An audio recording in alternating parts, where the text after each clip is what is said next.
Bloodsworth, you want to make any statement at all? Keep out of the right place. I'll do it.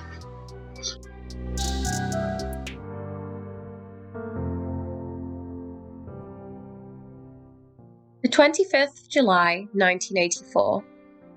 9-year-old Dawn Venice Hamilton was playing with friends in a playground located to the back of the Fontana Village complex in Rosedale, Baltimore of Maryland. At some time, Dawn sadly lost her cousin Lisa and began to search for her. This was when she was approached by a man offering to help her find her misplaced friend.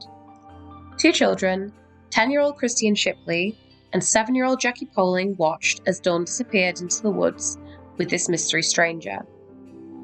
Later, Eleanor Helmlich, a friend of Dawn's father Thomas, listened as the child witnesses recounted the tale.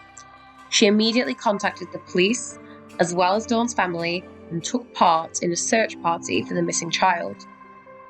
First, Dawn's clothes were found strewn in the woods, then her body.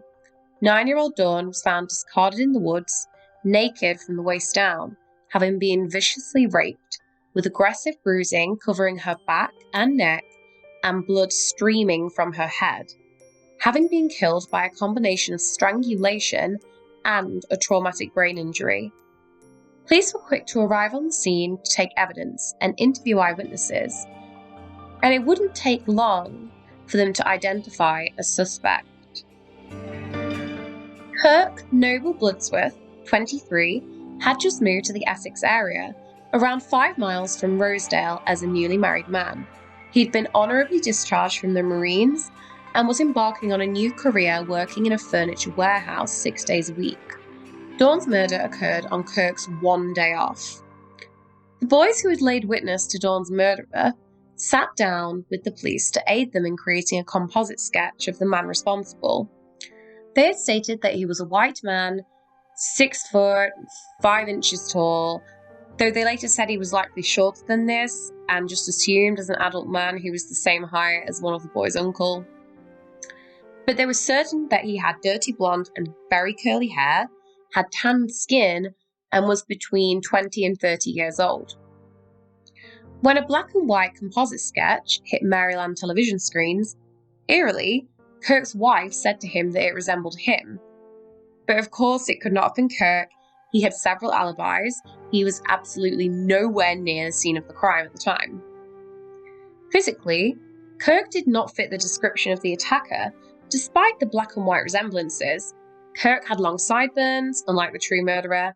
His hair was also a bright shade of red, certainly not the dirty blonde shade the witnesses had identified the murderer as having, and Kirk was unable to tan. He was very pale. So he absolutely did not look like the genuine attacker. Yet, based on the black and white composite sketch released to the media, calls started rolling into the tip line naming Kirk as a possible suspect.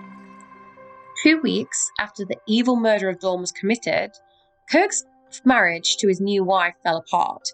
He returned to his hometown of Cambridge to be in a familiar place around family and friends. But sadly, this flagged up further on the police's radar, with investigators believing he was trying to run from the scene of the crime. Upon leaving Essex, Kirk said he did a terrible thing. The terrible thing he was referring to was leaving his wife. But the police were not so convinced. On the 8th of August, 1984, police questioned Bloodsworth. He told them he had nothing to do with it. The next morning at 2:45 a.m., Kirk answered the door to a loud bang.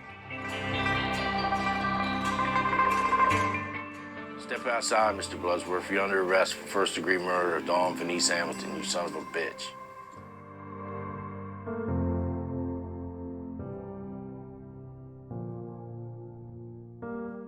March 1985. No blood, no hair, no fibres, no physical evidence to connect Kirk Bloodsworth to Dawn Hamilton's murder, yet he was found guilty on all counts. Guilty of first-degree murder and guilty of the rape of a child.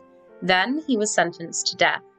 The courtroom erupted in cheers upon his conviction, besides the parents of Kirk, who were crying, the only believers at that time of their son's innocence. Kirk was thrown in jail, in a tiny cell where he could touch either wall with his arms outstretched. hearing threats from dangerous inmates. "We're going to get you, Kirk. We're going to do to you what you did to that little girl." Angry, Kirk shoved his face into his blanket and cried himself to sleep. On death row, things were worse than Kirk could have ever imagined. He washed his clothes in the toilet of his cell. He was hit in the head with a sock full of batteries. He was stabbed. He even saw a man attempt to hack his own eyes out. During his prison time, Kirk was unable to be around to help his best friend, who sadly lost his life to suicide. He also missed his uncle, who passed away during his prison term, and tragically his mum, who died believing in Kirk but never seeing her son reclaim his innocence.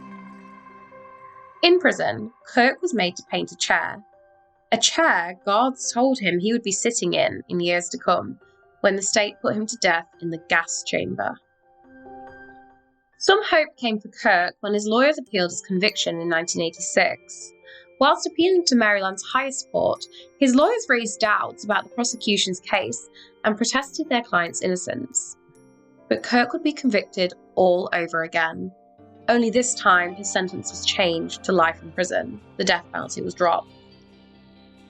Kirk's life changed when he came across a book called The Blooding, which discussed how DNA evidence had convicted a murderer in England, and that's where his epiphany came. He thought, if prosecutors could convict a guilty suspect with DNA, surely they could free an innocent suspect with it. Dawn's death had been horrifically brutal. She was strangled, her head bashed, her neck stepped on, and had been viciously raped. Her underwear was found hanging from a tree, covered in the evil murderer's semen. Kirk called his lawyer, Robert E. Morin, to ask him about the DNA found in Dawn's underwear. In a stroke of luck, underwear had still been preserved as evidence.